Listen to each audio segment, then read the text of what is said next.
Testing 1 2. Testing 1 2.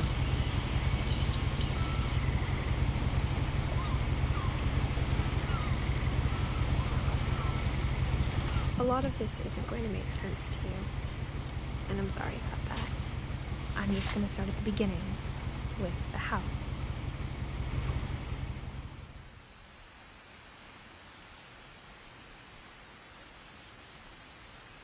Someone had put up a chain link fence, but it looked like I wasn't the first person to hop it.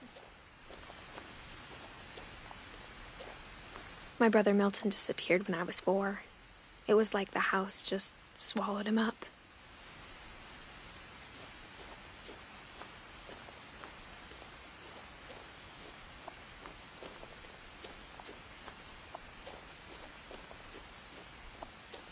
I lived here until I was 11, but I wasn't allowed inside half the rooms.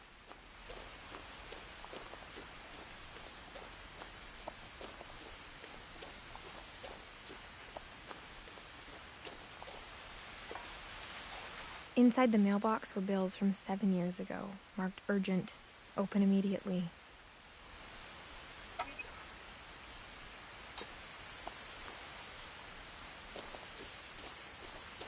I hadn't been back since my brother Lewis's funeral.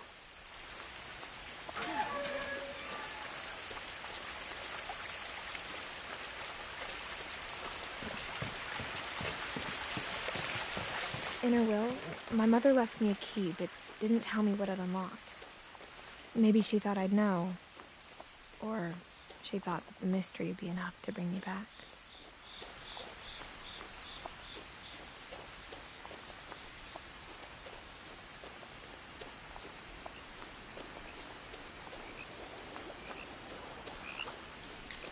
I know there's 2 different paths to take. Each one gets you the trophy as long as you take them both. The house, I never thought I'd come back to it. But now I had questions about my family that only the house knew the answers to. The woods around the house have always been uncomfortably silent. As if they're about to say something, but never do.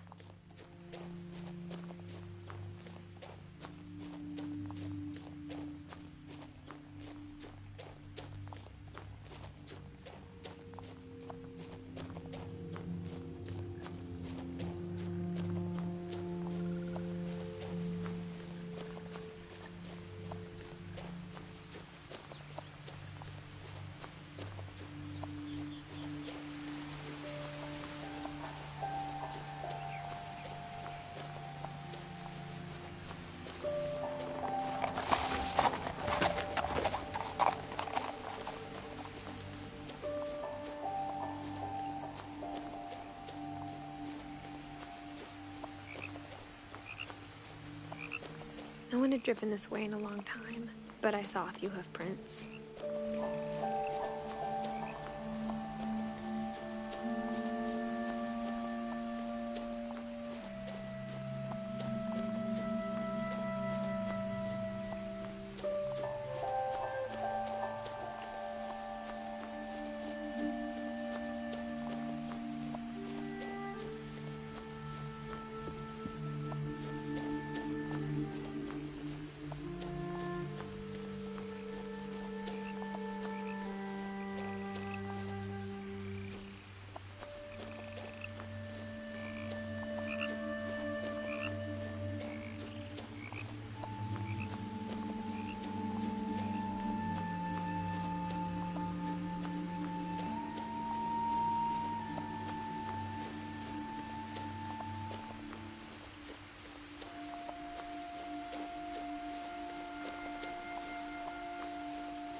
The house was exactly like I remembered it, the way I'd been dreaming about it.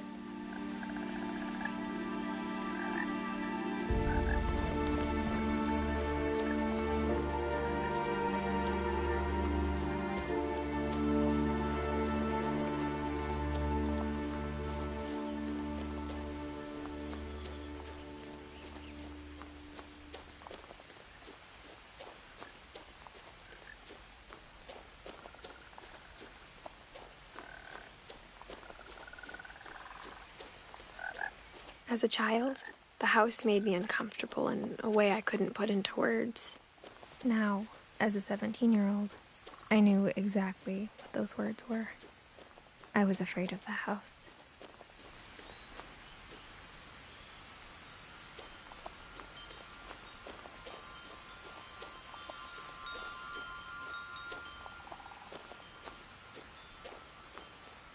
The house felt like it had always been here.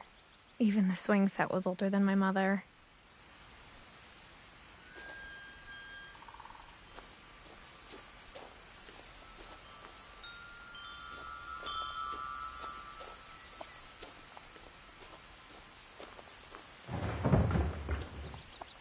I heard something moving around in the garage.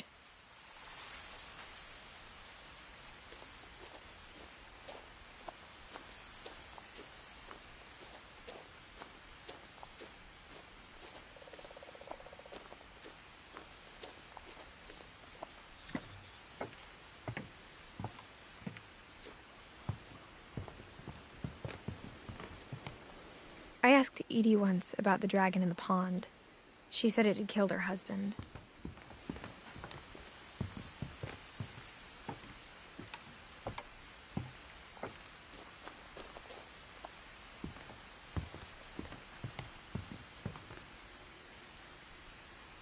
I hoped the key might unlock the front door. It didn't.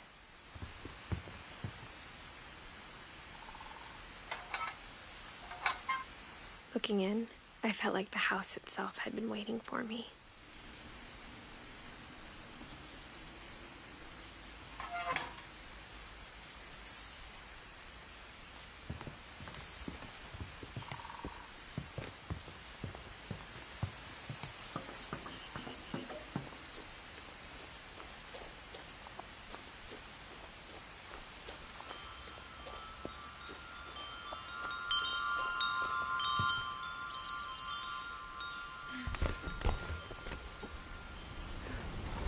Crawling through the doggy door used to be a lot easier when I was 11. The power had been turned off the night we left.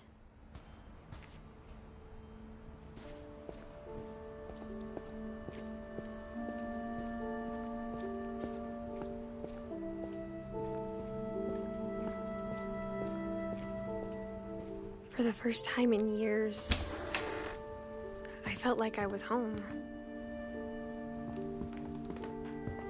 But instead of a family, there were just memories of one.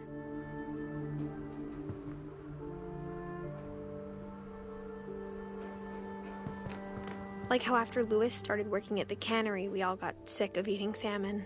Except our cat, Molly.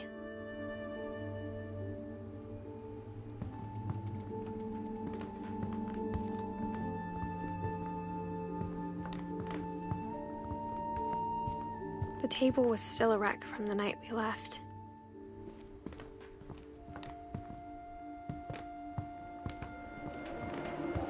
My mom was like a bomb had gone off, killing everyone but sparing the furniture.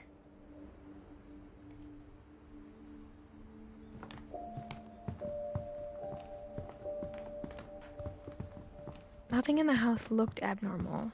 There was just too much of it, like a smile with too many teeth. Even the fireplace had a story.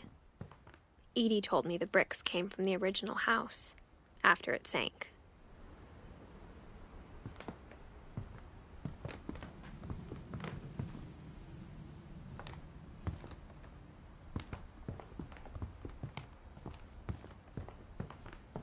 Mom always told me to stay out of the basement, so I wasn't too surprised when the key didn't fit.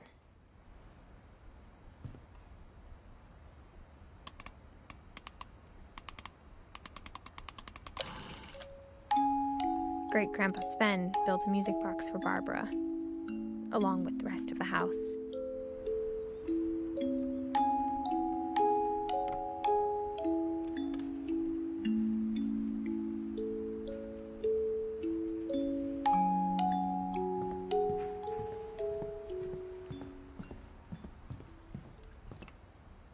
My mom wasn't much of an optimist, but she never stopped believing that my brother Milton was alive.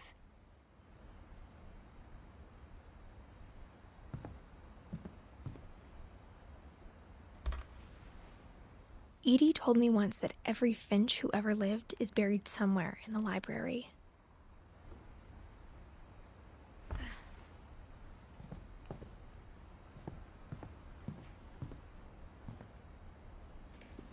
After Milton disappeared, Mom sealed up all the bedrooms. Then Edie retaliated and drilled peepholes.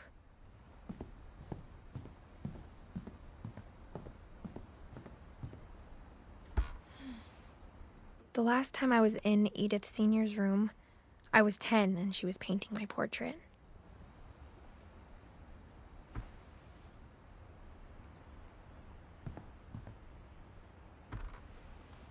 As a kid, I just assumed every house had peepholes and sealed rooms you weren't allowed inside of.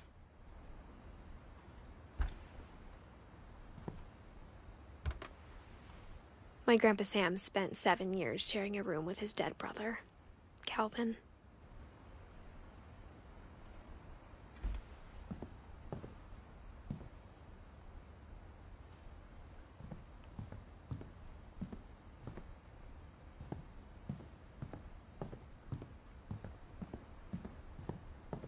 Whenever people ask me about my family, the first thing they always want to know about is Barbara.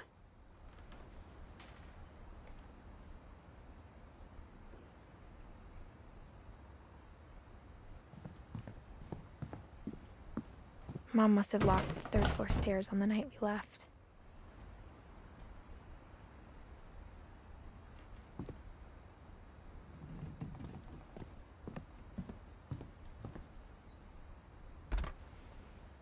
Barbara was a child star for 2 years, until America grew out of it.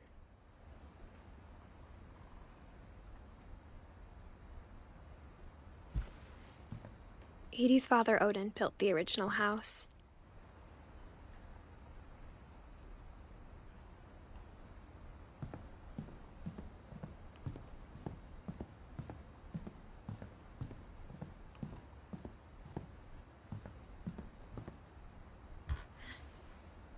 Molly always seemed like a girl I could imagine being friends with, if she hadn't died in 1947.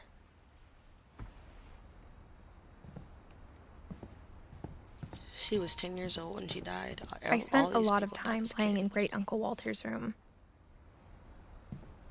I think my mom sometimes regretted not sealing it up.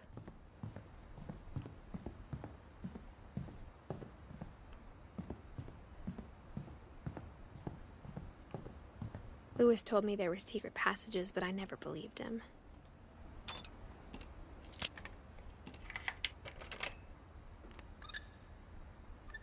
Turns out, my mom was really good at keeping secrets. Now it was time to find out what my mom had been afraid of. From the paintings on the wall, it was clear my brother Milton had been here before me.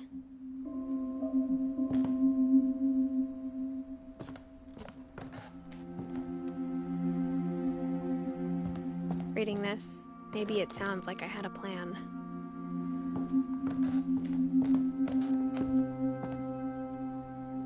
But I had no idea what was behind that door.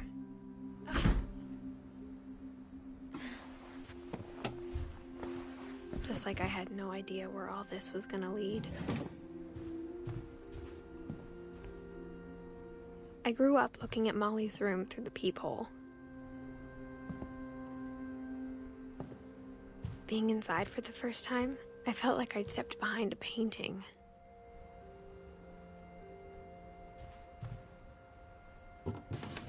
Molly's gerbil had a tiny bedroom with its own even tinier gerbil cage.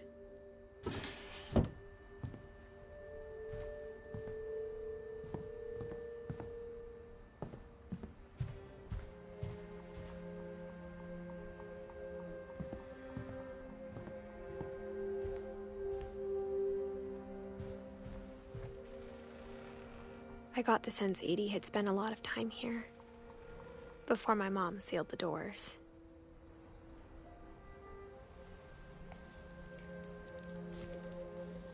December 13th, 1947. Dear Diary, I'll be gone soon, but I wanted to tell somebody about what's gonna happen. It started when Mom sent me to bed without dinner. I woke up and I was starving, so I looked around for something to eat.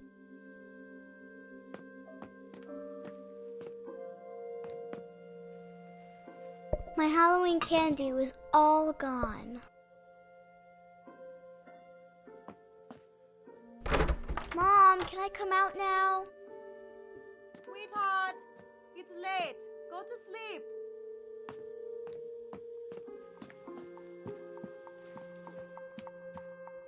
The gerbil food was dry, but I didn't mind it.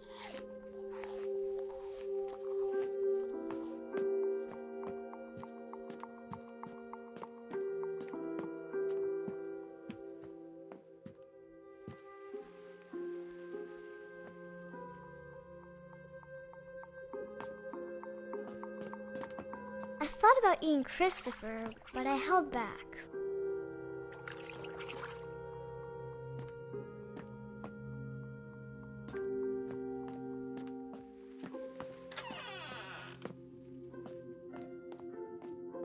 I kept eating and eating.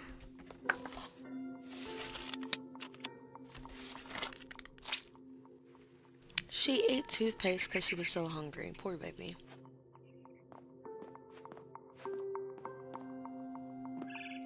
I ate a lot of things that night.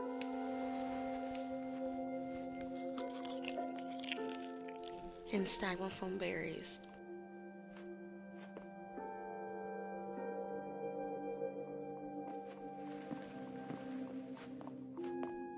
Then I heard chirping outside my window. It was a barn swallow going back to her nest. I reached out for her.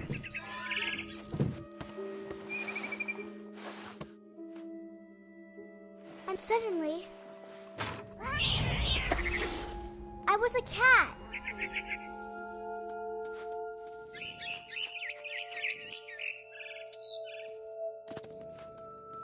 I tried to be quiet, but the bird was really scared.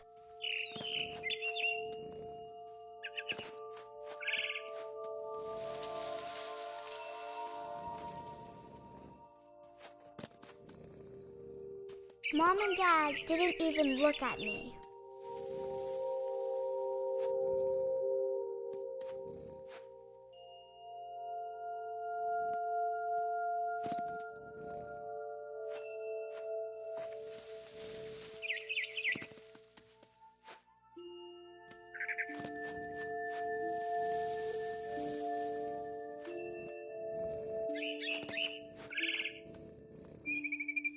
I jumped and I almost got her.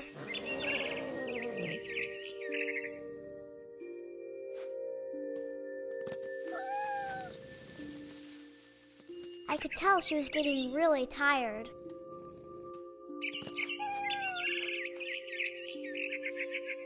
Now I was up in the big tree. I promised Dad I wouldn't climb it anymore. All I cared about was eating that mama bird.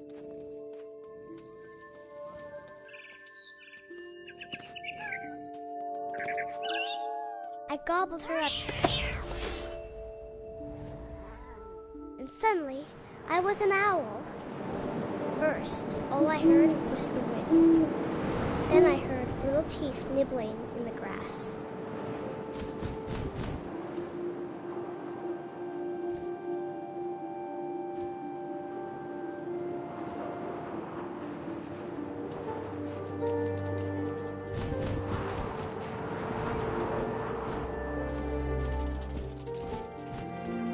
Rabbits.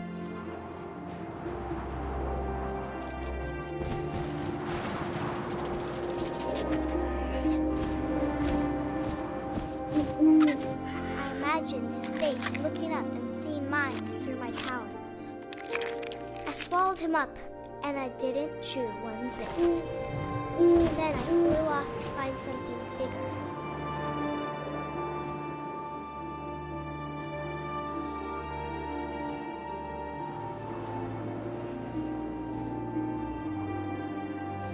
A mama rabbit.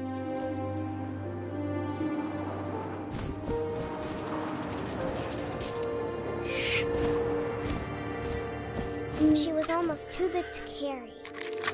I started choking, but I couldn't stop eating. And suddenly, I was a shark.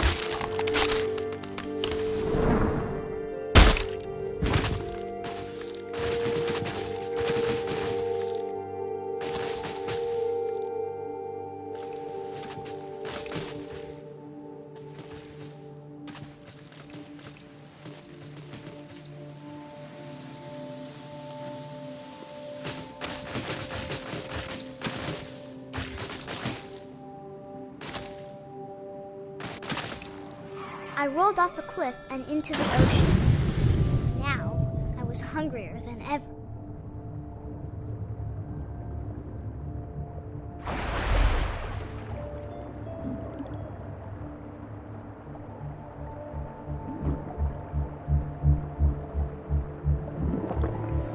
I wanted fat, juicy seals.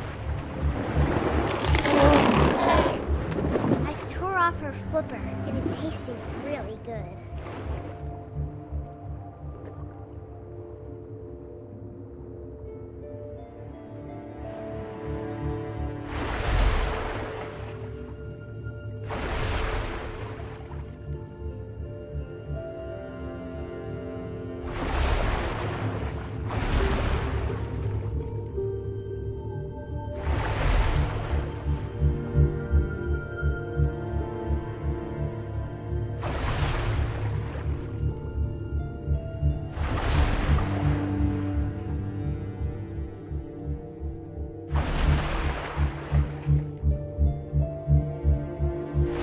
Grabbed on tight. When I was so hungry, I jumped out of the water. When I opened my eyes, everything had changed.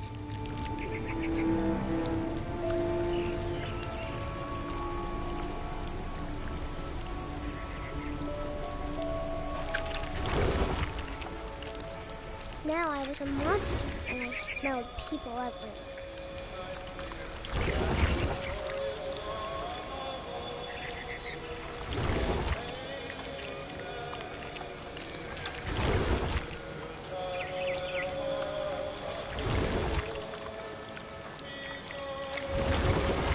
I was big, but I moved real quiet.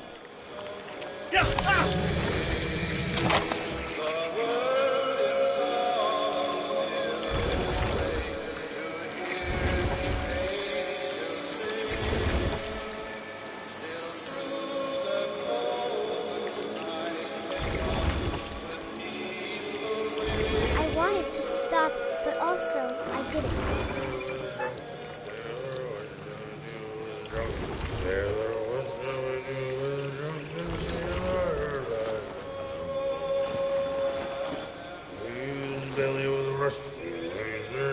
It is belly rusty rings, shave his belly rusty rings, early in the morning.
All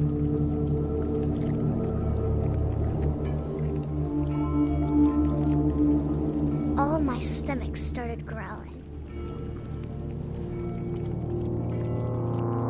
And suddenly, I was me again. I held my breath for a long time, but I couldn't hear anything. I think it's waiting for me to fall asleep. But it's not going to wait much longer. It needs to feed, and we both know I will be delicious.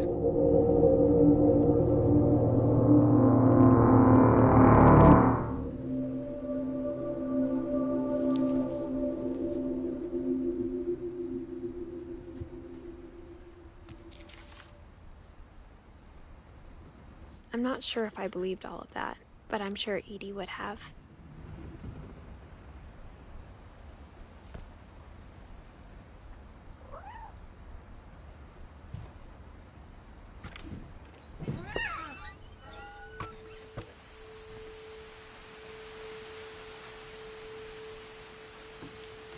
This will be obvious later, but my mom never told me any of these stories. Edie would have, but Mom didn't like bringing up the past. Though, when we adopted a stray kitten, she was the one who named it Molly.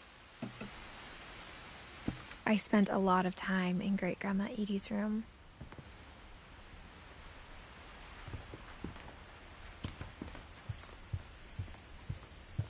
We got along, and it was a good place to hide from my mom. When Edie told people Sven was killed by a dragon, she could also have said he was building a dragon-shaped slide that collapsed. She could have, but she didn't.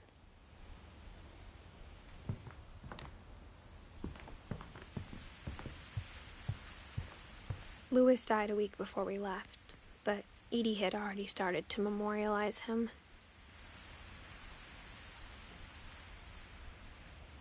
Her room was like a museum.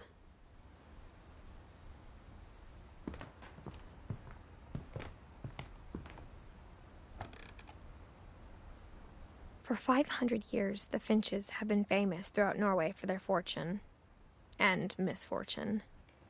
Odin Finch buries the latest victims of the family curse, his wife Ingeborg and their newborn son, Johan. On January 7th, 1937, he set sail with his family and his house, hoping to leave the curse behind. But 40-foot waves off the coast of Washington send the house and Odin to the bottom of the sea. Odin's daughter Edie, with husband Sven and baby Molly, step ashore on their new home, Orcas Island.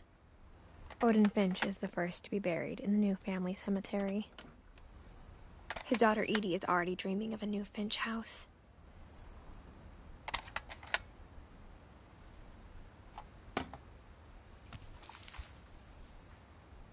Whatever's wrong with this family, it goes back a long ways.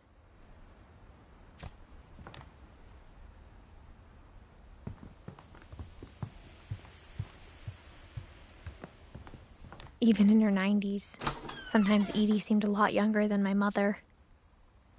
The only trace Grandpa Sam's first wife Kay left on the house was the pink bathroom. It was a pretty big trace.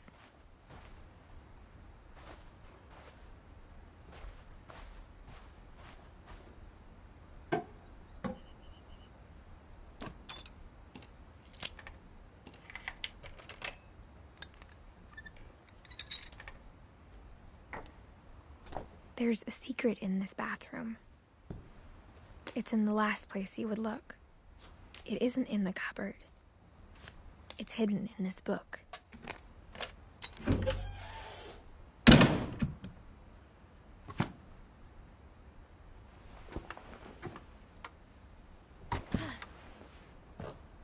Sven gave Sam an old camera he'd refurbished. He never put it down.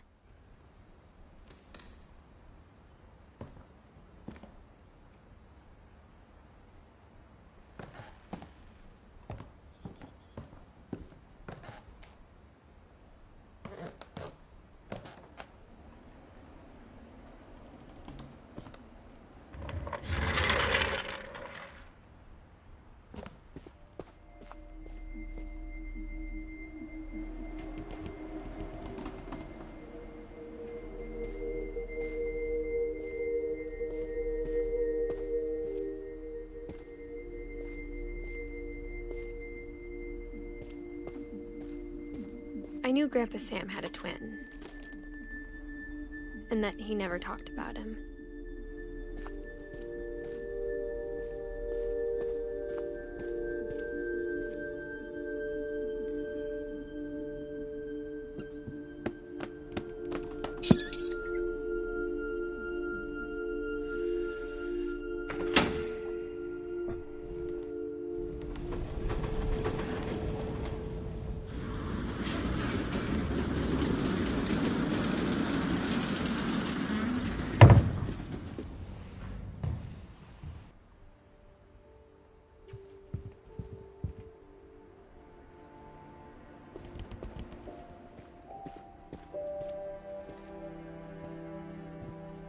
I guess my grandpa didn't like history any more than my mom did.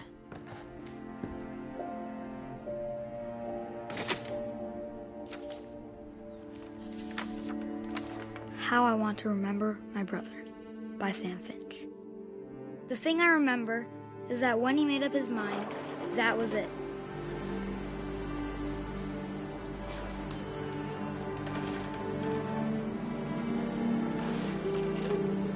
My brother said he'd die before he ate another mushroom, and he did. At Barbara's funeral, we swore we'd never be afraid again, and he wasn't. I think Calvin always wanted to fly.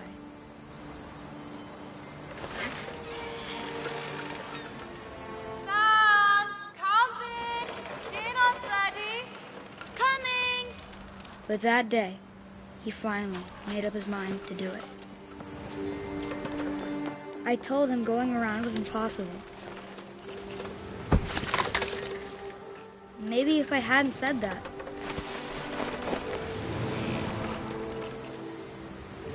Calvin! I'm not gonna tell you again! maybe if the wind hadn't picked up, then maybe he'd still be here. But I doubt it. I think he'd already made up his mind. That's what I want to remember about my brother.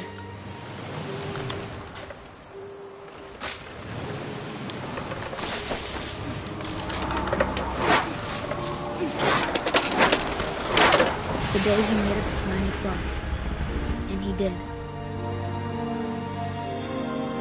I forgot how sad this fucking game was.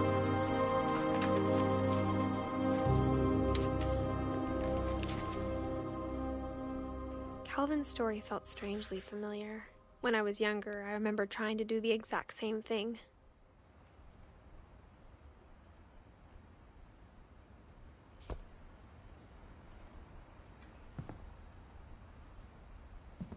After the funeral, Edie roped off Calvin's half of the room.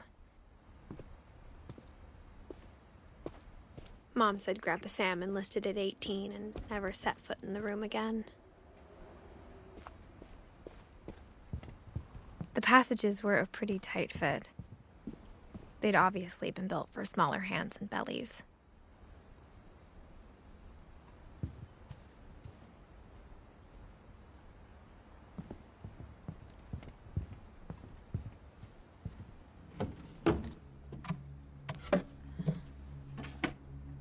Growing up, I always thought of Barbara as a child star.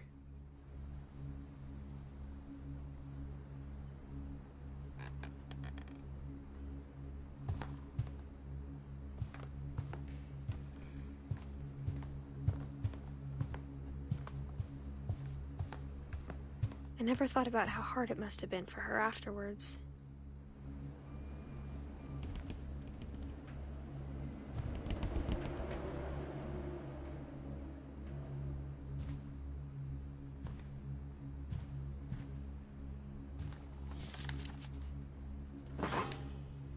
Of all the stories people wrote about Barbara's death, I'm surprised Edie saved this one.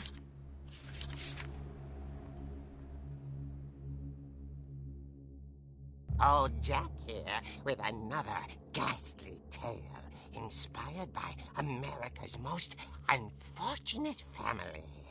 I'm calling it The Surprise Ending of Barbara Finch. As a child, child star, Barbara was famous for her scream. Now at 16, she was all washed up. A has-been. But in a lucky break, she'd been asked to perform her signature scream at a local convention for monster movie fans. It was just the boost her career needed. Unfortunately, her scream hadn't aged well. Getting better. I think you just need the right motivation. Her biggest fan and current boyfriend, Rick, was about to demonstrate when... Now that was a great scream. It was Barbara's father, Sven. He'd slipped into a table saw and had to be rushed to the emergency room. So Barbara got stuck babysitting her youngest brother, Walter. Her convention comeback was cancelled. Okay, I'm hearing frustration, but I'm not hearing terror. What if I tried... A gang of hoodlums in Halloween masks have been terrorizing Orcas Island tonight. Police are urging residents to... That came from the basement. You're right! Also, I loved your delivery on that. Why is your basement door locked?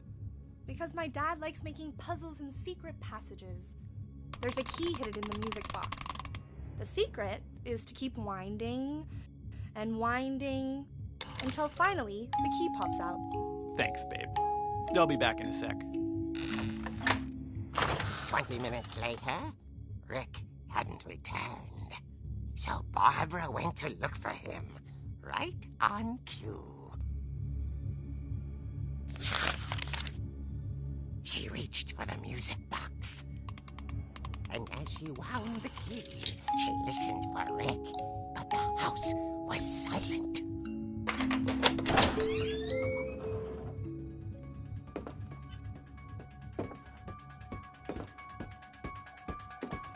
She found Rick's crutch and imagined the worst.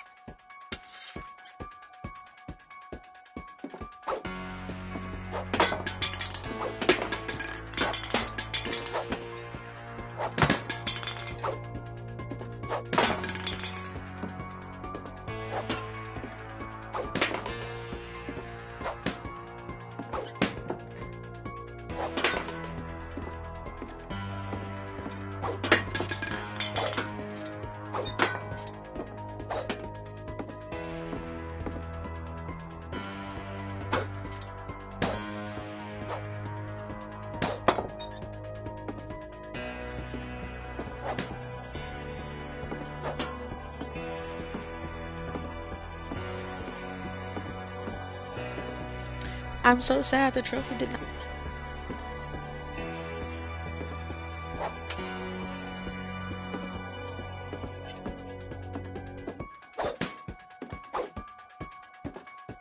Oh, the trophy just popped. Clear this.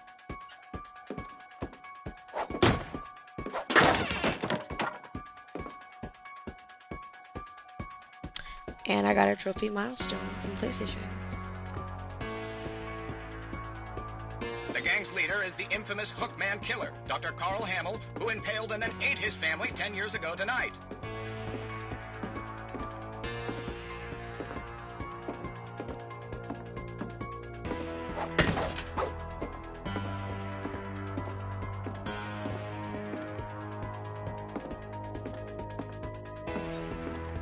The old fridge rattled and grew still.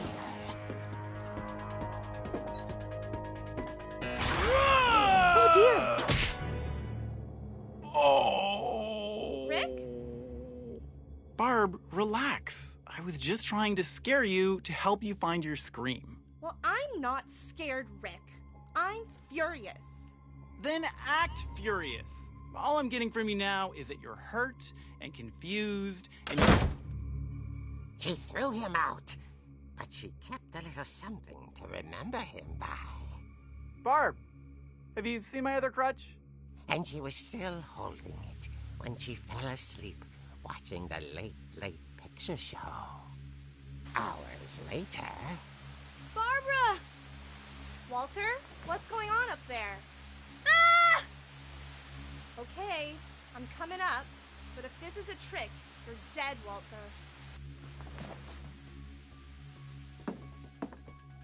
I think out of all the family member stories, her story is actually one of my favorites because they don't quite know exactly how she died. There's just speculation on what exactly killed her.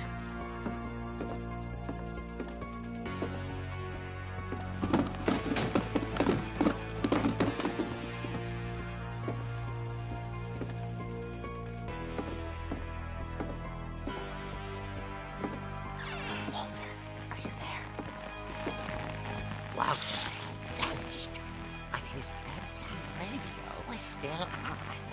Orcas Island police describe the man as 6 feet tall, with a steel hook for a hand. Residents are urged to lock all doors and windows and notify the police of any suspicious activity. Barbara turned, saw the hook man, and was speechless. He was quite smashing.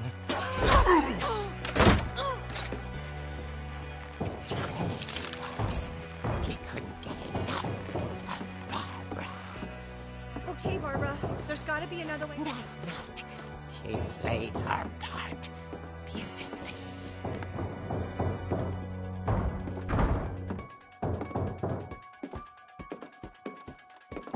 Molly's door hadn't been opened in years. The hinges groaned.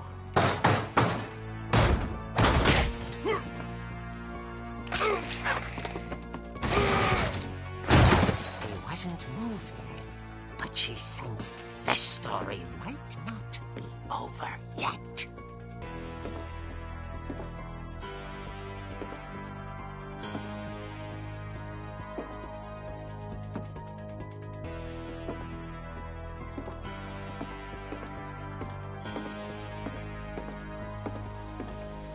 The hookman had vanished.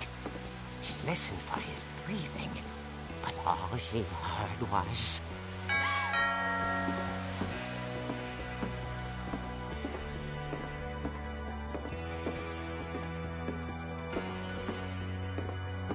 At the door, she heard whispering. It was coming from inside the house.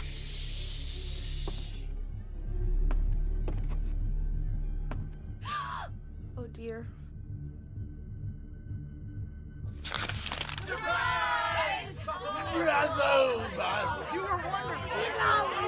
The monsters had come to surprise her. For Barbara, it was a dream come true. Then she saw what kind of monsters they were, and she realized what was about to happen. She was going to be famous. And with her final breath, Barbara Finch gave the performance of her life.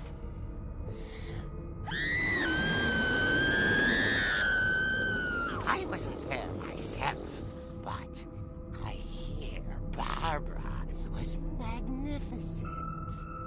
Poor girl. She had a taste for stardom. But unfortunately, so did her fans. Of course, the police blamed it all on poor Rick, who disappeared the same night. And little Walter? Hiding under his bed the whole time. He took it all pretty hard, but that's another story. As for Barbara, tucked inside the music box is all they ever found of her. Her ear. Now that's what I call a real eerie tale.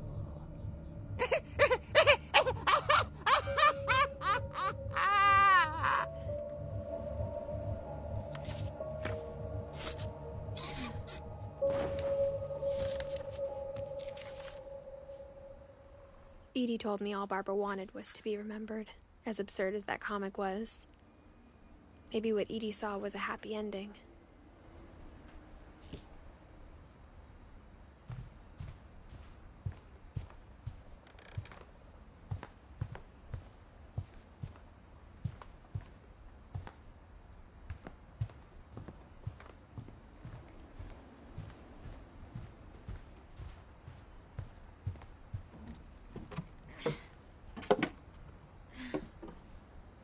I guess now I know why Mom didn't like me playing with the music box.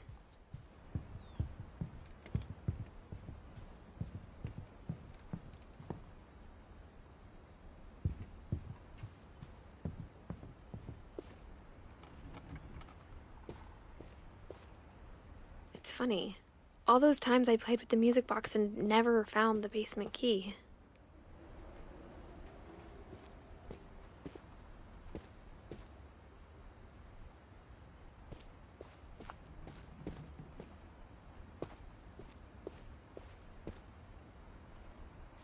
I'm trying to see because I don't remember everything. I wanted to see if I missed Sam's story because I see the photo room, but I don't see the camera, so I'm assuming we have not missed his story yet. Yeah, because this is the photo room that he created. So we'll probably see that one later on. I think Sam died as an adult, so yeah, we probably won't see his story inside of his childhood room like Calvin's. Barbara, I believe, was 16 around that time that she died because she was still a child star.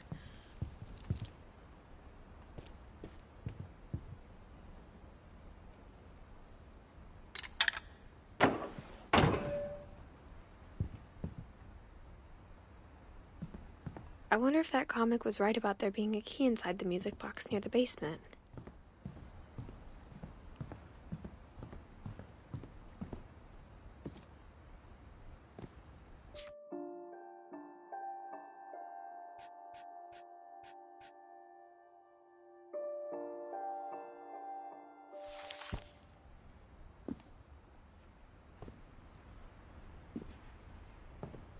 A lot of things got left behind in the whirlwind of that last night.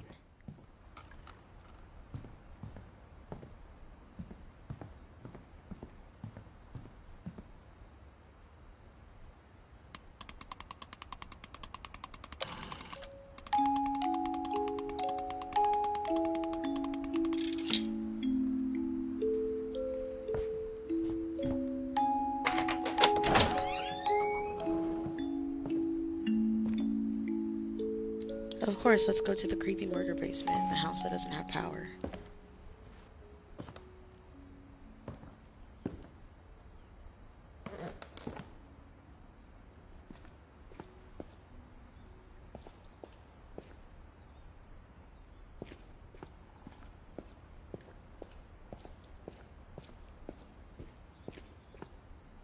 Mom said the basement was off limits, unless I wanted another tetanus shot.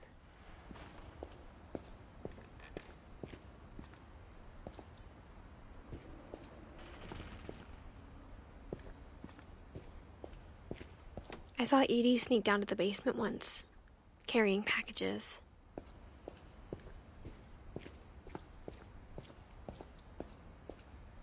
I thought maybe she was hiding presents.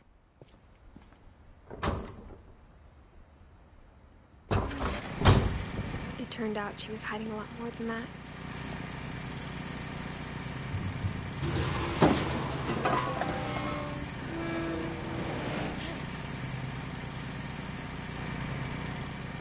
I remember asking Mom once about where Walter had gone. She said after Barbara died, he got as far away as he could.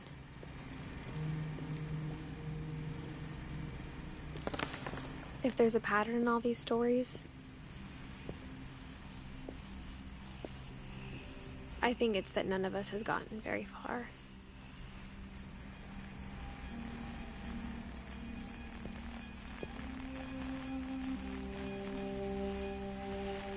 Walter lived under the house the entire time.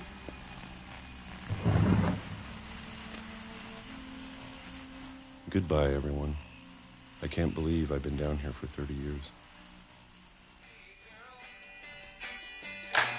On that first day, after the shaking started, I didn't think I'd survive the evening.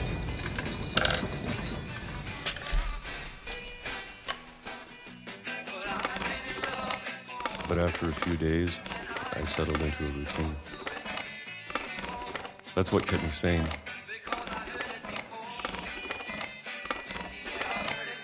Having a schedule, living for today. I I always expected to be dead tomorrow. But if you wait long enough, you get used to anything.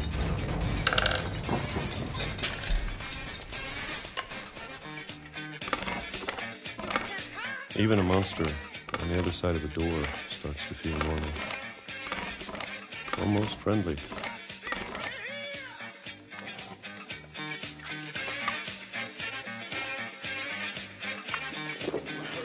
And then one day, everything just stopped. Whatever that thing was, it was gone. Maybe it got tired of waiting. Or maybe I just got tired of being afraid.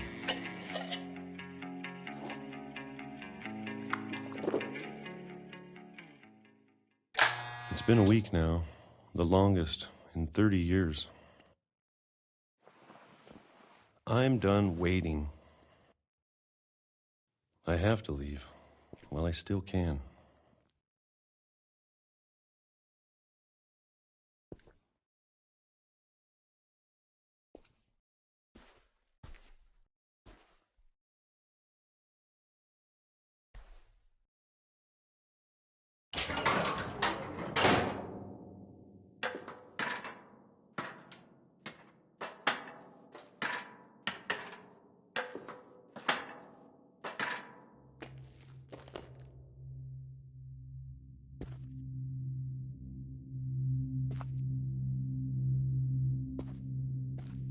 I know it's out there, somewhere.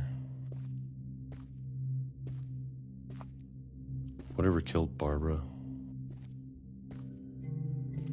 and Molly and Calvin.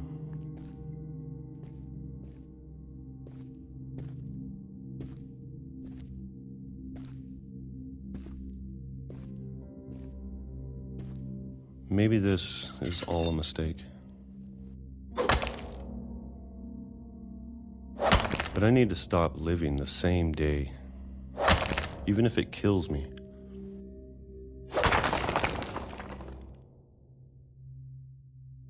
Whatever's out there, I want you to know I'm ready for it.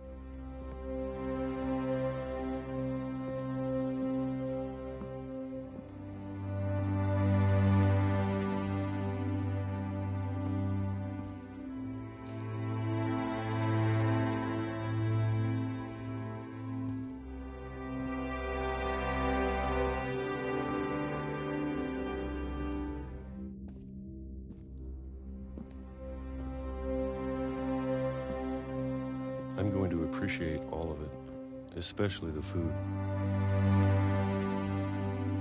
I don't mind if I only have a year left. Or a month. Or a single week. I'd be happy with one new day. I can already imagine the sun on my face. He finally left just to get killed and ran over by a fucking train.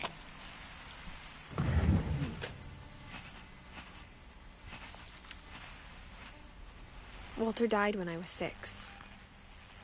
I can't believe my mom never told me he was down here.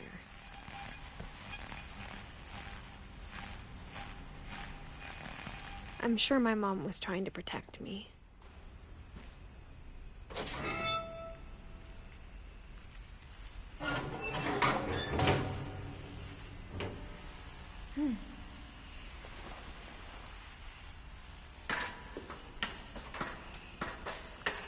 Maybe she was afraid I'd end up like Walter.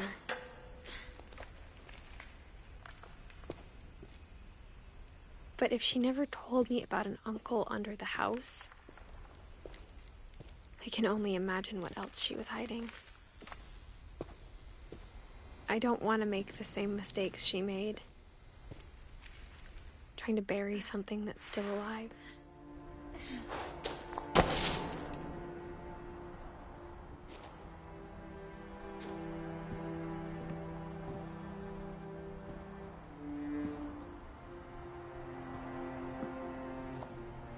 Now that there's only one of us left, or maybe 2, I thought it was time I heard the stories for myself and found out what happened to everyone else. But now I'm worried the stories themselves might be the problem. Maybe we believed so much in a family curse, we made it real.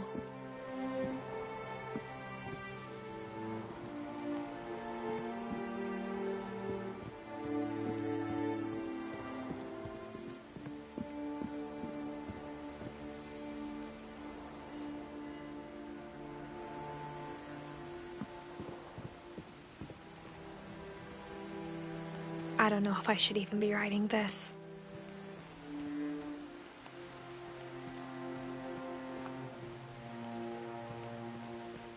Maybe it'd be better if all this just died with me.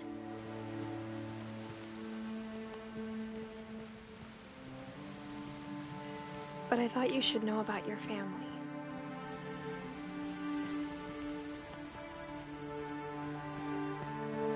And the history you're a part of.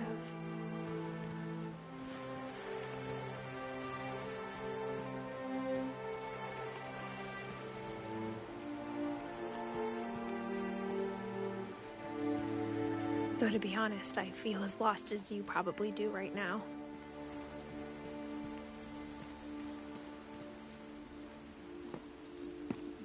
I think the people in these stories believed them, for what that's worth.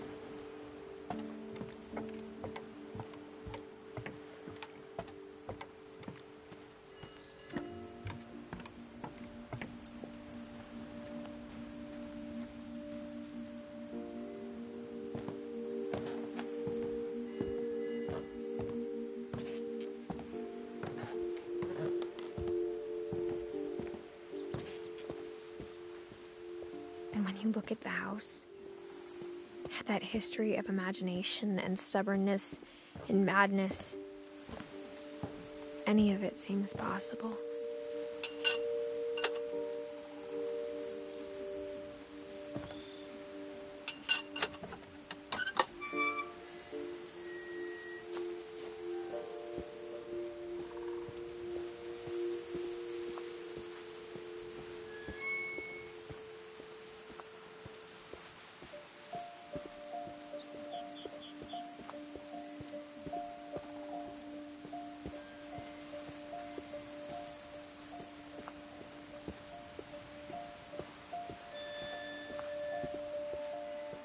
I think we've been surrounded by death for so long, we've just gotten used to it.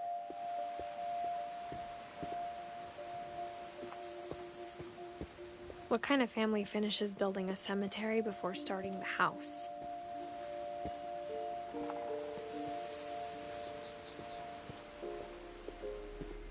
It's embarrassing for me to admit this, but the pet cemetery made me more uncomfortable than the human one. 3 of the gerbils were mine, and 2 had been my fault.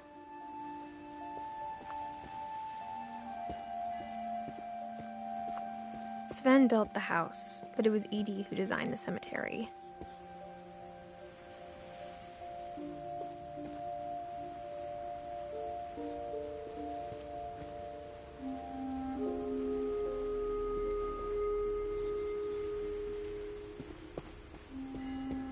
I'm sure Odin's monument had been Edie's idea.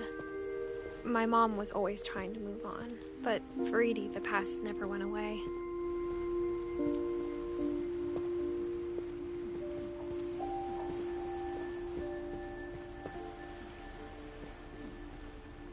She could see it poking out of the water at low tide.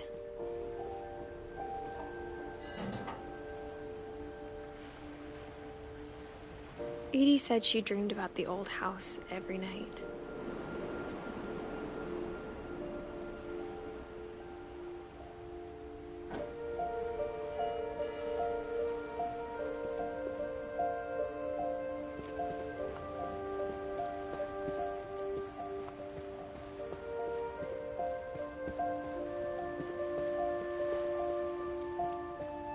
Edie's side was always easier for me to understand.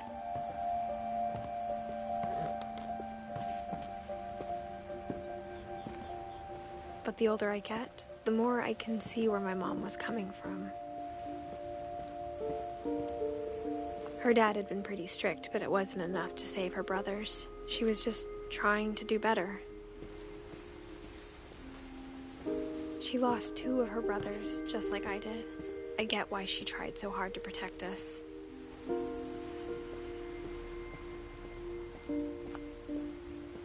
There's so many things I wish I could ask my mom now. Part of me thinks this is what she wanted all along. For me to come back someday and find everything out for myself.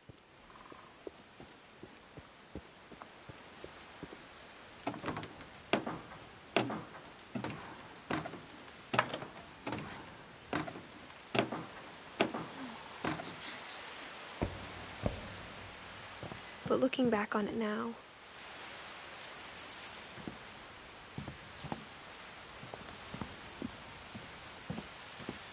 if she told me there was going to be so much climbing, I never would have come when I was 22 weeks pregnant.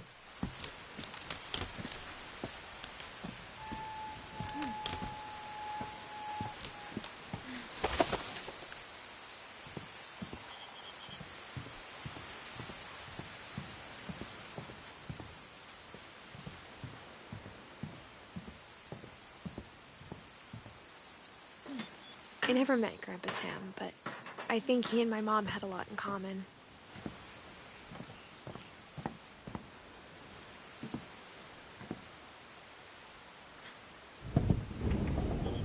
They were both pretty intense.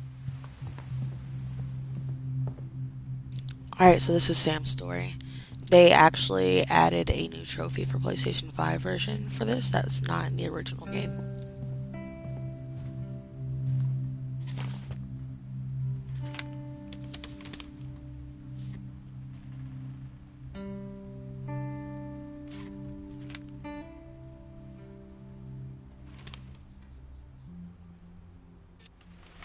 Dawn, I promise, you'll never forget this weekend. Yes, sir. These memories are gonna last a life perfect. It's gonna rain the whole weekend, isn't it?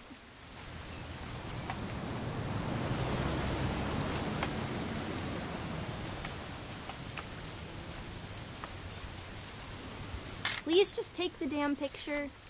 Hey, language. Just got the trophy. It's wildlife photographer, so.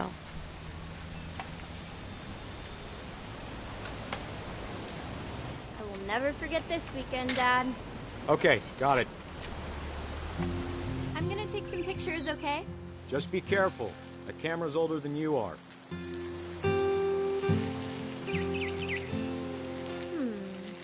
Definitely. Hey! That's a keeper. I'm just saying, I'm not always gonna be here, Dawn. You'll need to remember this stuff, if you want to survive. I'll be fine, Dad. You know who else thought he was gonna be fine? Some guy who died. Dawn, I'm being serious. I know, Dad. You're always serious. Doesn't being out here make you want to chill out? Well, to tell you the truth, I haven't been out here in 20 years. Dawn, don't you think you could find something more interesting to photograph?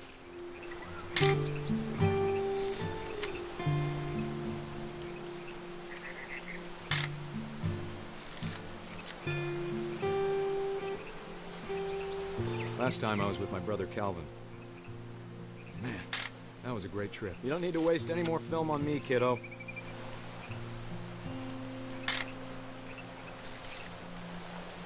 Your grandpa Sven taught us how to fish, how to build a fire. We found an old logging trail. There were deer everywhere. I bet if I could remember where that trail was, we'd spot a buck for you in no time.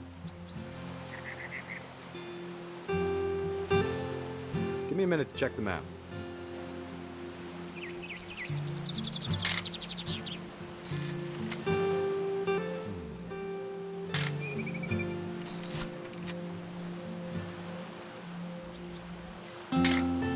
Let's see.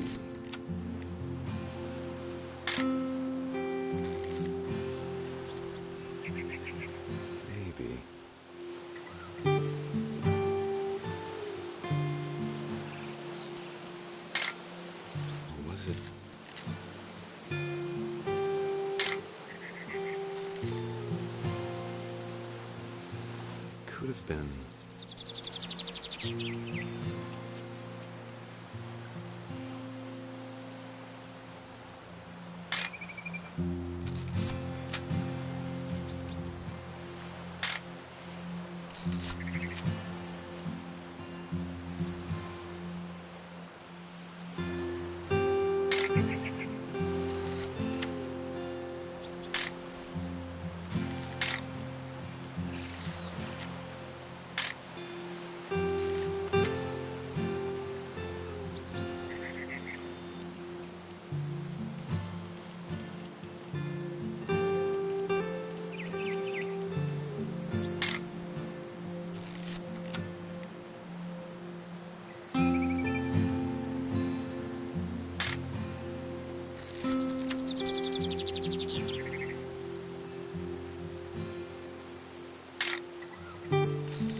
Yeah, I don't see a trail, so I can't remember exactly how to move on from this part.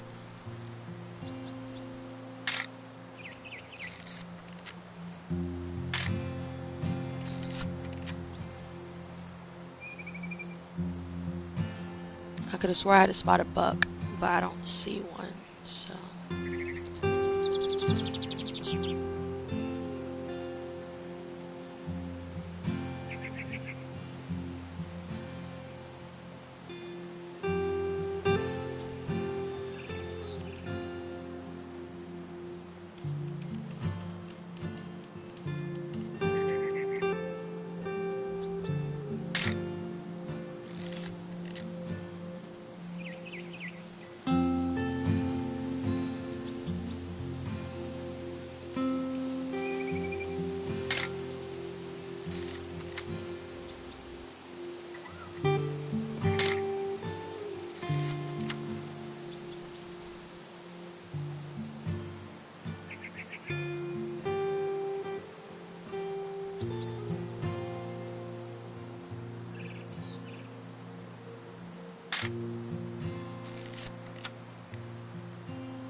Dawn.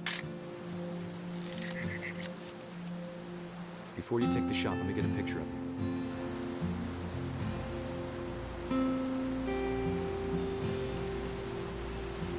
Dad, I... Let me get behind you. Oh yeah, he's about to die. Okay, I do remember this one. Dawn, you don't have to do anything. They're gonna Great get it, shot, and Dawn. he's gonna try to get a picture.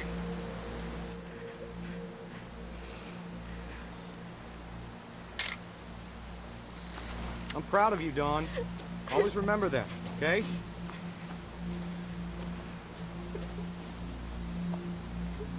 She is sobbing over this damn deer, and he's over here like, yeah, I'm proud of you. Good job killing the deer. Sorry, Dawn. Just gotta reset the timer.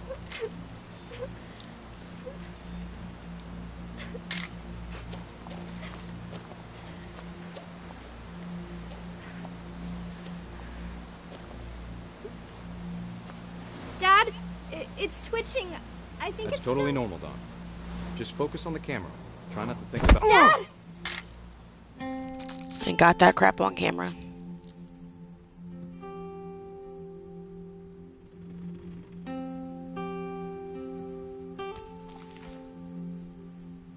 Of all these stories, that's the one I wish most that my mom had told me.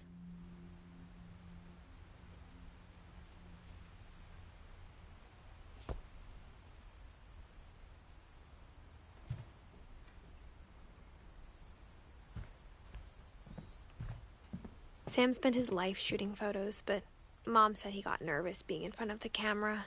I guess we're all afraid of something. Instead of hiding from death, Sam seemed to go out of his way to meet it.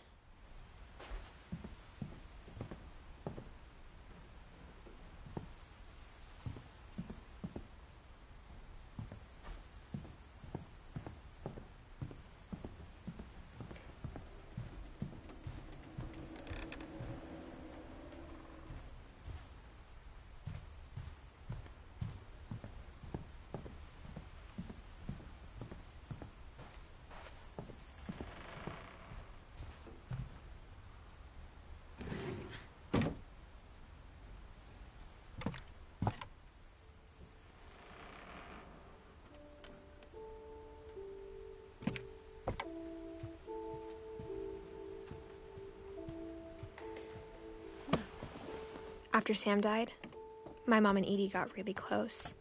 They'd both lost a lot.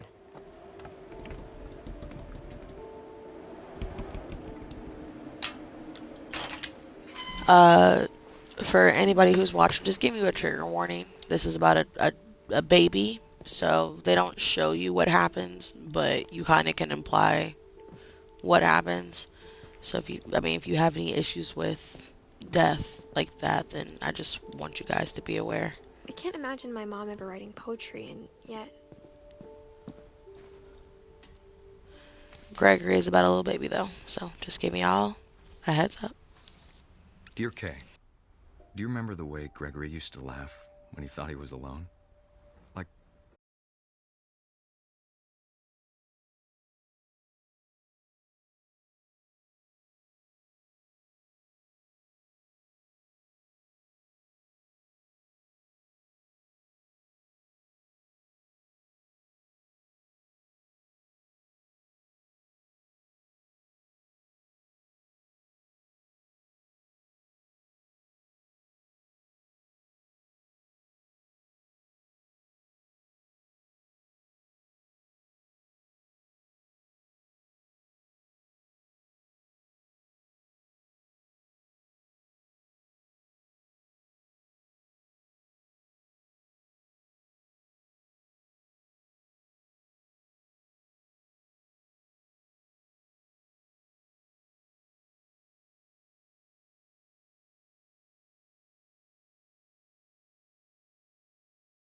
understand.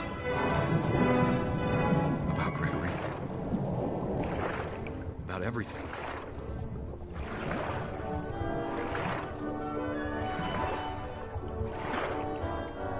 But I know what happened wasn't your fault.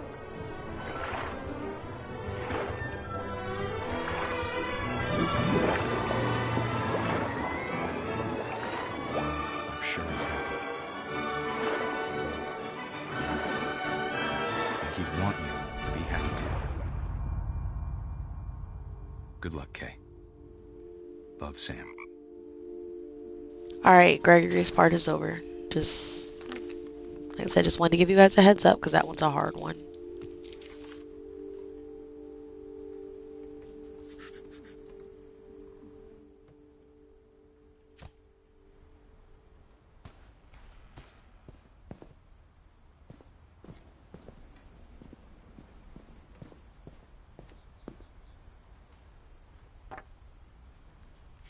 A poem for Gus, who always said the wedding was a bad idea. Our father never hit us kids, at least not very hard, before the day my brother said with teenage disregard that he'd be dead before he'd see a wedding in our yard.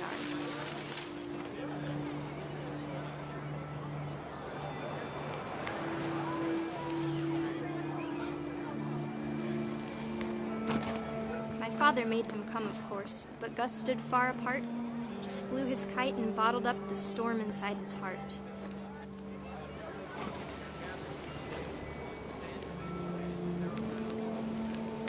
I tried to talk him out of it, but though he'd never met her, "We don't need a stepmom," were the words that I now pronounce you husband and wife. You may kiss the bride.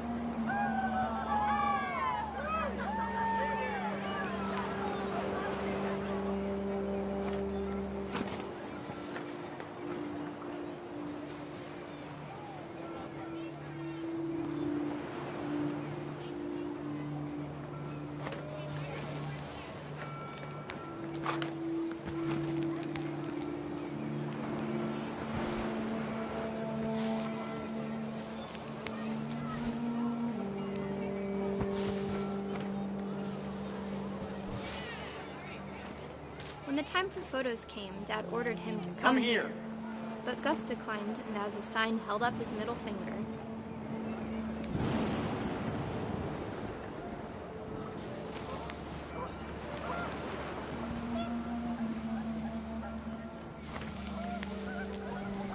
The wind picked up, and panicked geese appeared and quickly went. But all the humans did that day was go inside the tent.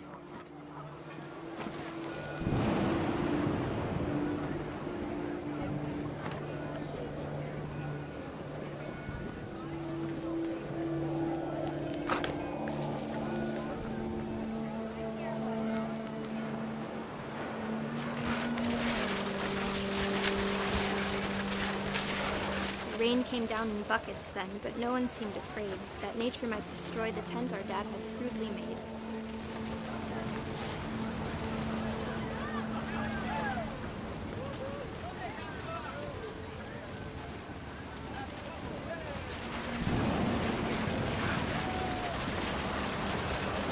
The thunder sounded much too close and full of angry power, but all my father said to this was, "Make the music louder."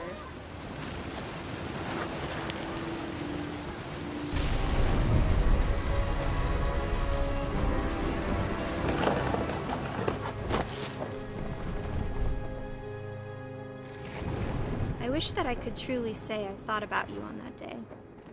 Out there on the beach alone, just you, the wind, the sea, and foam. But I didn't, until we found you.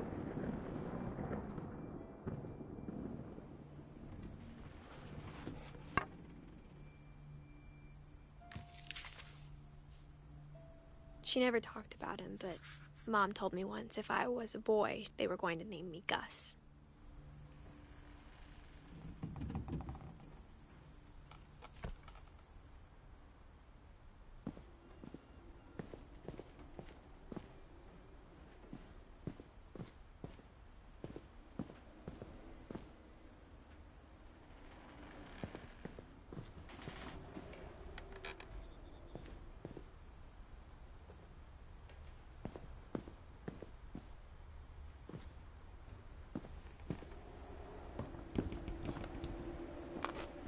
My mom moved up to the loft after her brothers died.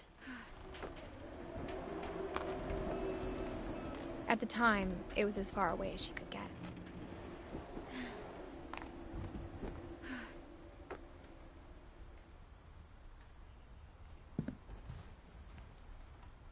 Religion was another thing my mom never talked about, but I think it helped her a lot after her dad died. She spent a summer building houses in Calcutta, where she met my dad, Sanjay.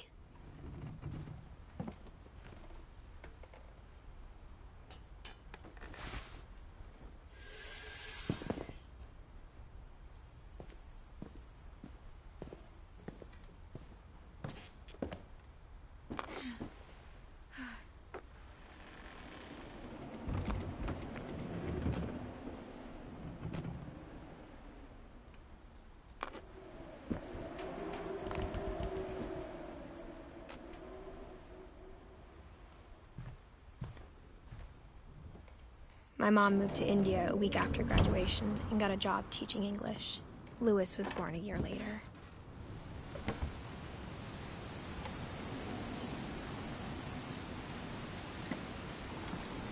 When my dad died, I don't think Mom knew where else to go.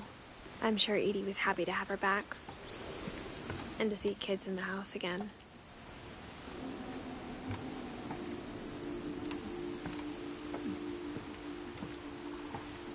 The house had to get a little bigger, but Edie was used to that.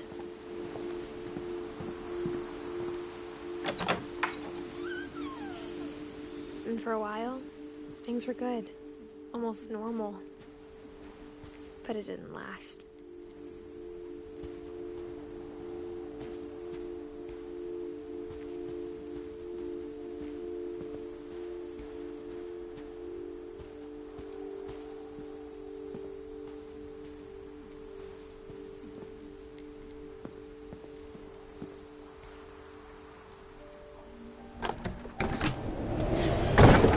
The beginning of the end was Milton's 10th birthday, when Edie gave him a castle.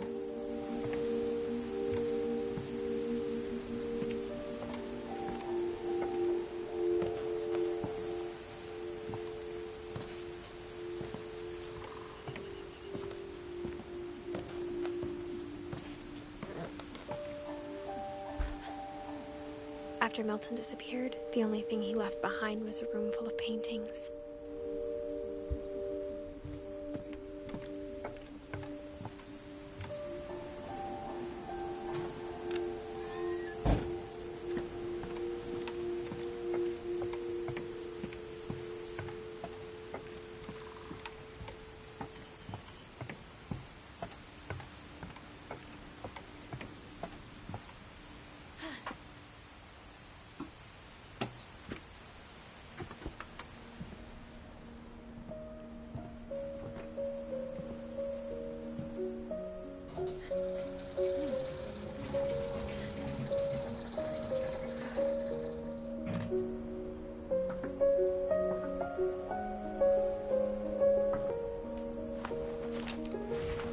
Milton Finch in The Magic Paintbrush.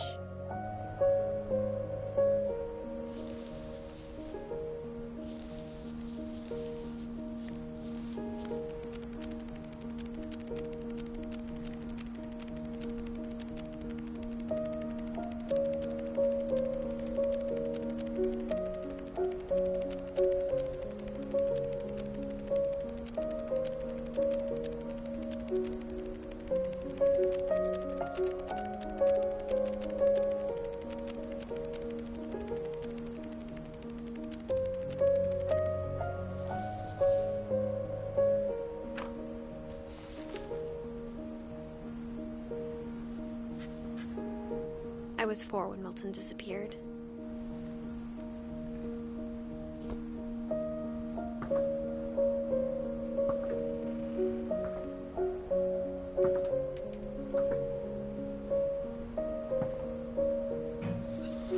Mom spent months searching for my brother. Then she sealed the doors.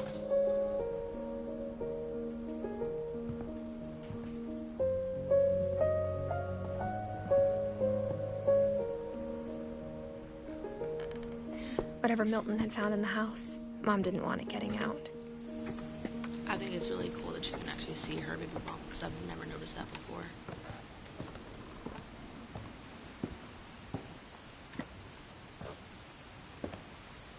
Mom definitely blamed Edie, but I think Louis blamed himself. After he graduated, he just spent more and more time in his room, until Mom got him a job at the cannery. Everyone always told me to stay out of Louis's room, except Louis. Well, we're about to beat the game. We just got a closer look, which means that we've looked into every peephole possible so far. I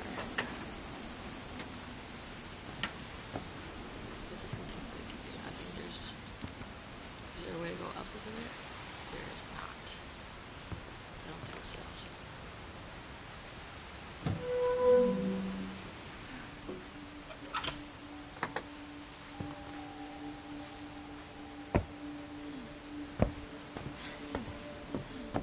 Louis's room smelled very, very familiar. That part of him lived on.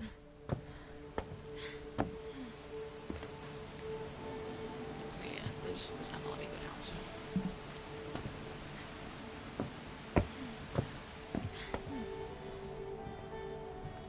Louis and I spent a lot of time playing games together, but he was surprisingly bad at them. He died a lot.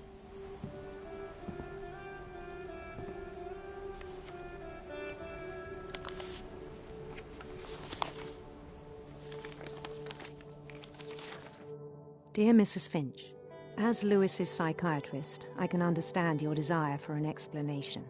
As I see it, the trouble began in January, shortly after we convinced your son to seek treatment for substance abuse. Newly sober, I believe Louis first noticed the monotony of his daily life.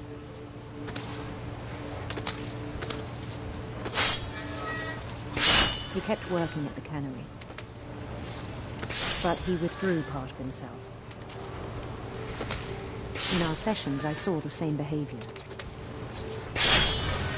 His mind began to wander.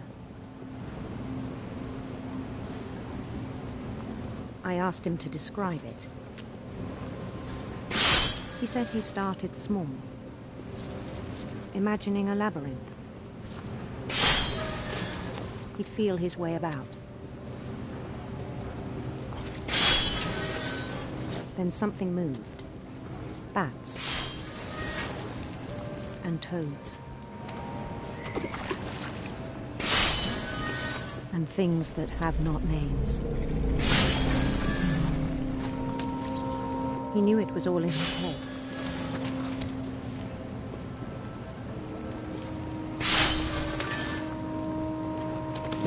But he took it very seriously. I had hoped he'd find himself.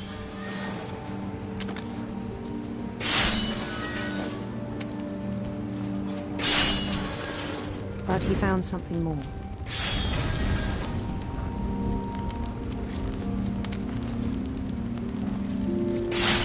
I worried about him then. Daydreaming at the cannery. I spoke with his boss. But he said Louis had become a model employee. Methodical, tireless, focused. Like a whole new Louis. So I let him go on.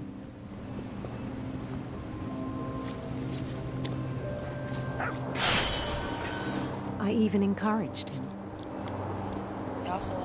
It seemed very promising at first.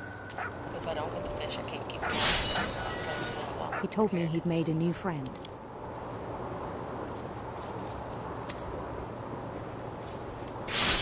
On the edge of a city he named Louis Topia. He built the city up slowly, brick by brick. Then he made musicians.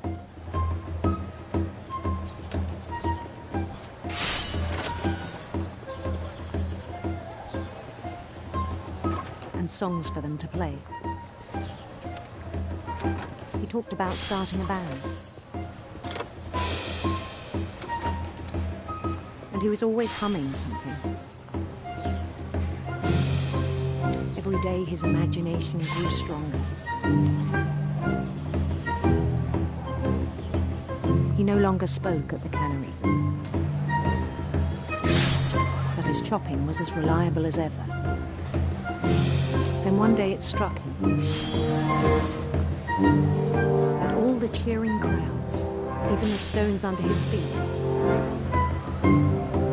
were all in his imagination, so he could do whatever he wished.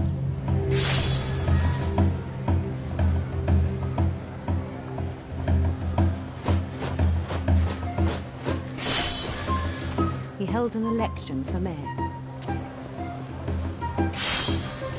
And he won. They begged him to stay, but his mind was already wandering. It became a game for him.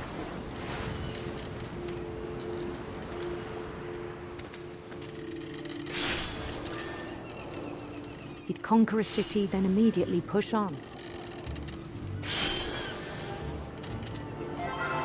New Louisville.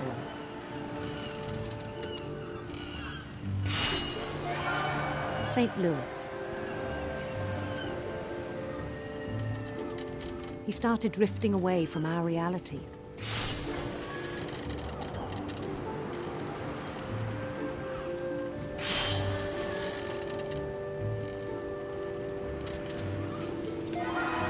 Minneapolis, until one day he forgot to go home from the cannery. Even as his mother pleaded with him, part of Louis kept sailing on.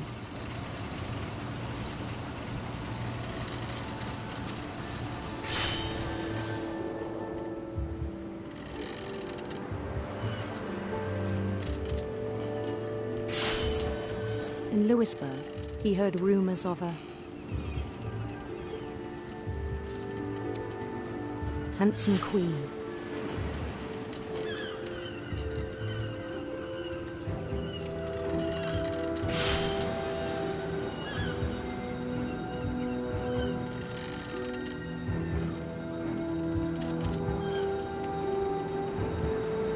The queen was on her own quest for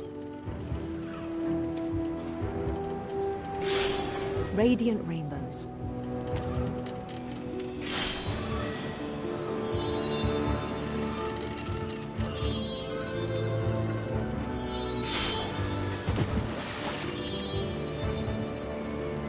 He followed the sound of her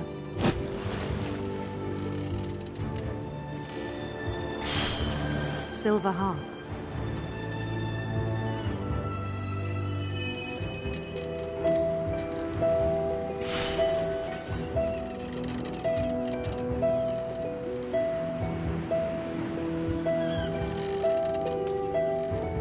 His chase led him to a golden palace east of the sun and west of the moon.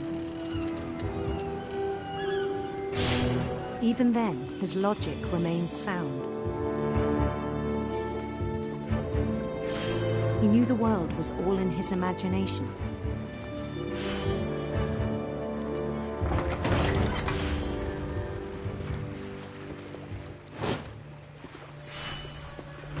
But he was so proud of having created it. In his own eyes, he'd become something greater than a king.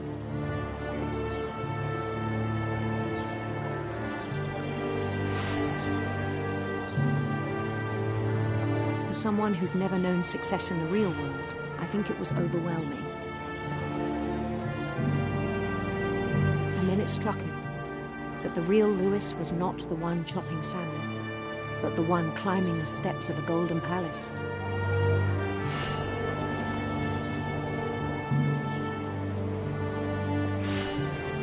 My imagination is as real as my body, he told me. It was hard to argue with him.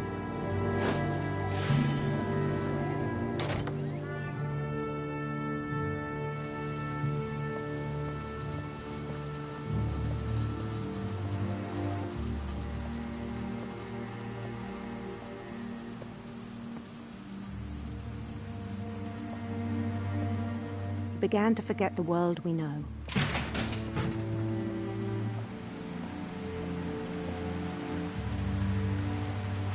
I think it pained him to remember Louis, the cannery worker.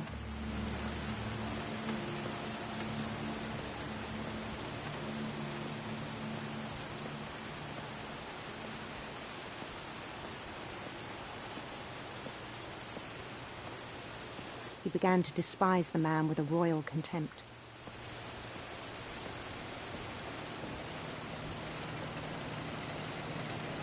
I still thought I could save him.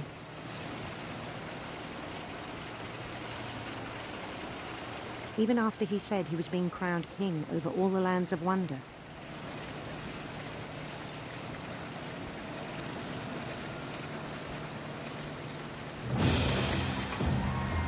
The palace would be packed with his companions.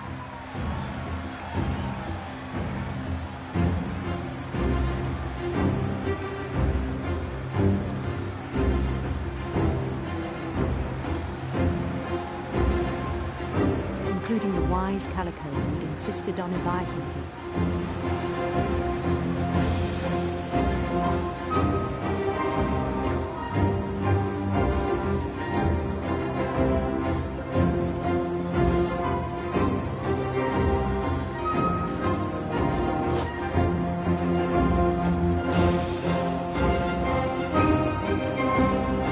His queen waited, holding his crown.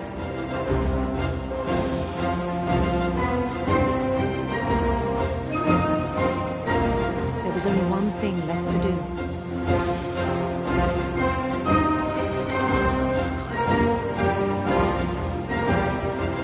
Bend down his head.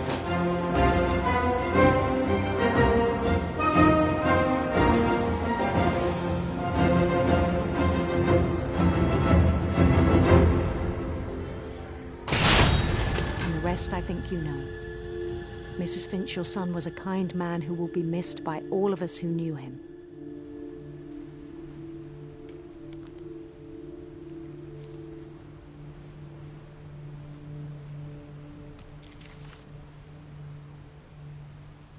My brother was really cool. I wish you could have met him.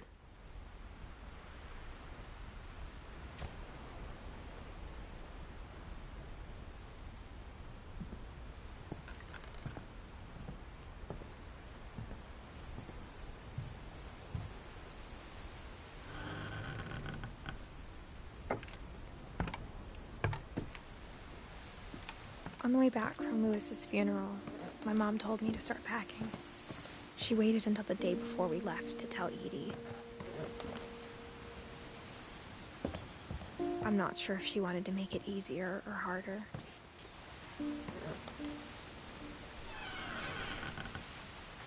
I wish we'd stayed. But I understand why we left.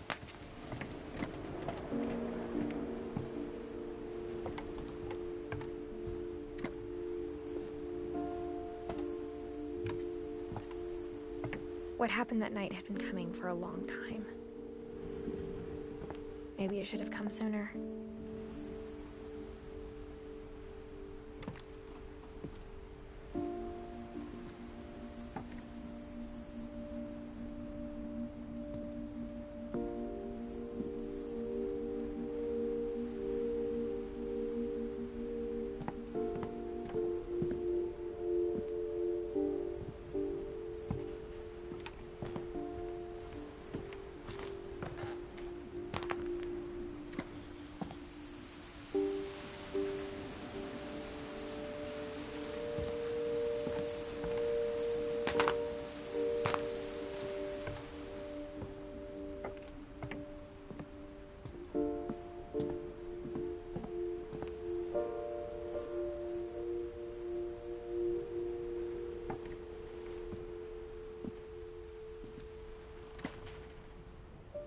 But it had to end one way or another. All that's left now is to tell you about that last night.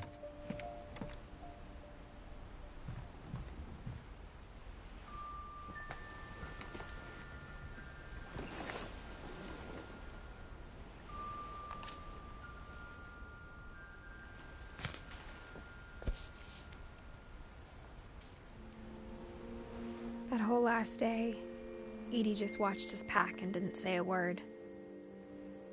Until supper, when she raised her glass and said, "To our final night together, and all our final nights apart." Grandma, you know what I said about alcohol. Some of your medications are very Edith, specific. I left a present for you in the hallway. Why don't you go open it? The grown-ups have to argue now. I'm sorry, you're right. We're all leaving tomorrow. Let's just enjoy our last... I'm not leaving. Edith, you're excused.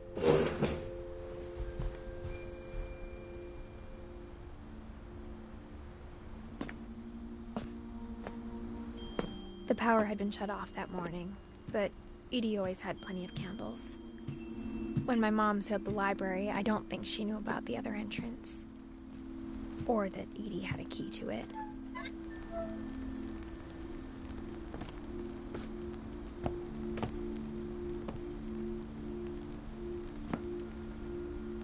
That thing you're afraid of isn't going to end when you leave the house.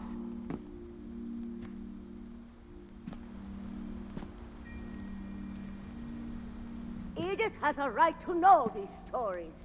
My children are dead because of your stories. I think it's best if Edith and I leave tonight. We'll have the nursing home send a van for you in the morning, okay?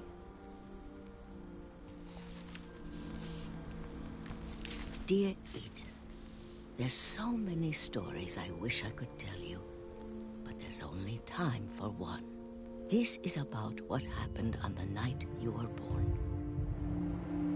That night, the tide went way, way out. It was the first and last time I ever saw the old house aground.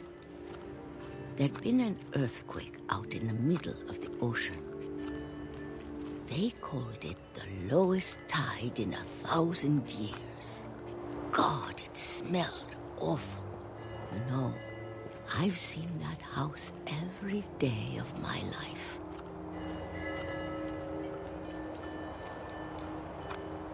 But I never thought I'd go back to it. When the fog rolled in, I lost my way.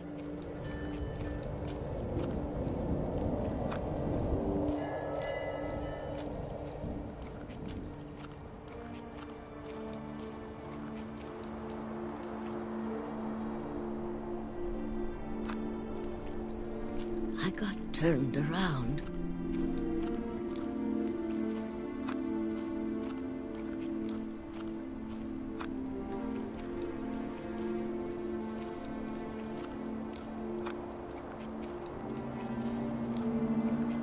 I started seeing things.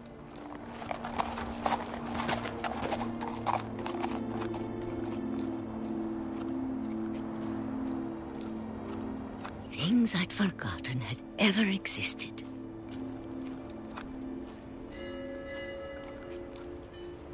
But when I saw them, they felt like old friends. That night, a lot of things came back to me. Or maybe I came back to them.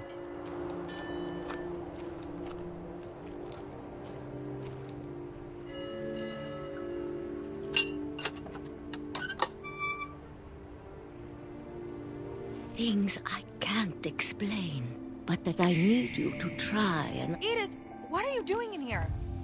It's mine. Edith! Mom, you're gonna rip it! Let go! I kicked and screamed, but Mom dragged me to the car.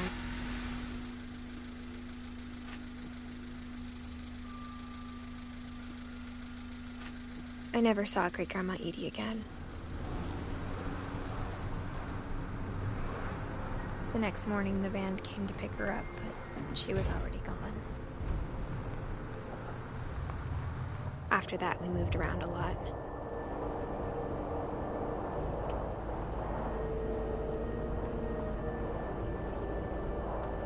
We both tried to make the best of it.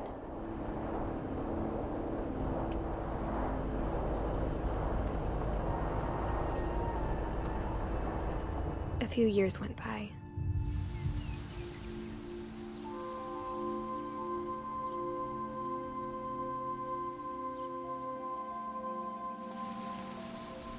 My mom didn't like to talk about it. But she started getting sick a lot.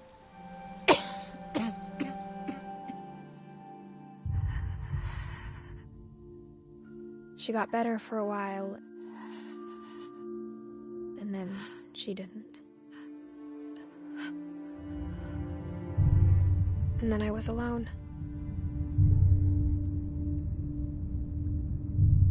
The last Finch left alive.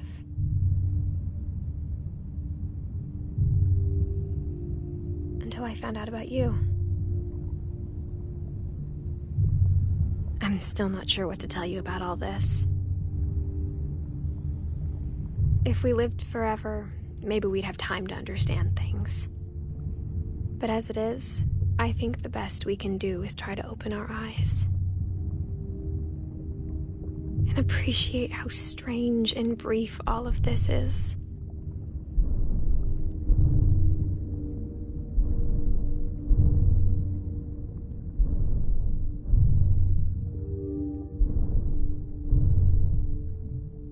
This journal was supposed to be for you. But now I hope you'll never see it. I just want to meet you. And tell you all these stories myself. But I guess if you're reading this now, things didn't work out that way.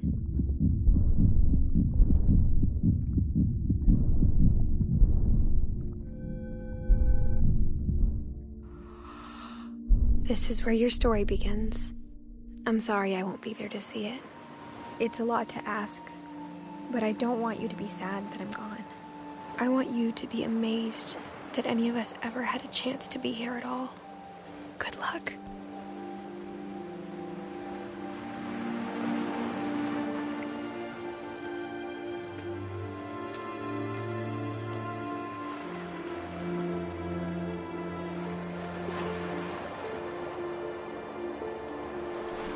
That was actually perfect timing because I have to get ready to go to the gym, but what remains of Edith Finch has now come to an end. Like I said, this story is always so sad. The family curse shows you every single one of them dies. It is sad, but here we are. With that being said, this is the second game that I've streamed this month. I plan on streaming again later on today, and we will start a new series. I think I have a game in mind, so thank you all for stopping in, for everybody who actually stopped and, shared some time with Myth. We appreciate it. I hope that you have an amazing day today, and I will see you guys later. Bye.